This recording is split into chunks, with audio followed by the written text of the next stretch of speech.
Greetings world. We are anonymous.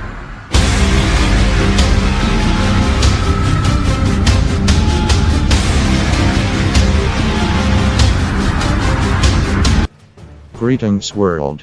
Syrian rebels began to withdraw from an enclave south of Damascus on Thursday, 3, after handing over the command of the locality to the government forces. According to Syrian state media, around 5,000 people are expected to leave the region. However, some fighters from another enclave besieged by government forces near Homs used their artillery against areas under the command of Syrian President Bashar al-Assad after their groups agreed to leave. The enclaves in southern Damascus and near Homs are the only two beleaguered areas still in the hands of the rebels.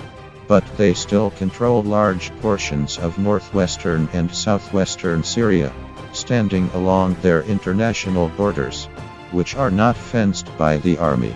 Syrian President Bashar al-Assad is focusing on dislodging insurgents from their remaining beleaguered pockets since ousting them from eastern Ghouta last month after a fierce offensive.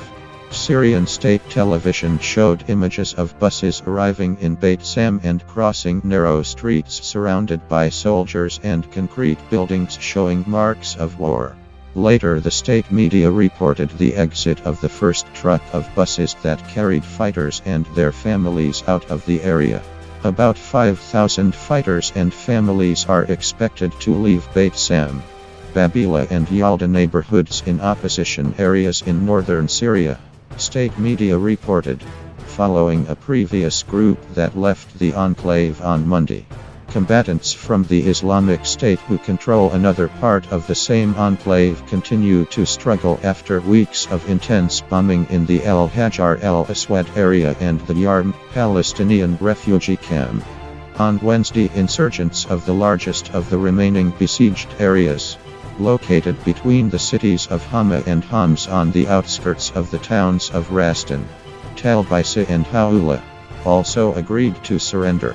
But a small number of them rejected the agreement and attacked areas of the government with artillery on Wednesday and the beginning of this Thursday, according to the monitoring group Syrian Observatory for Human Rights and to local sources.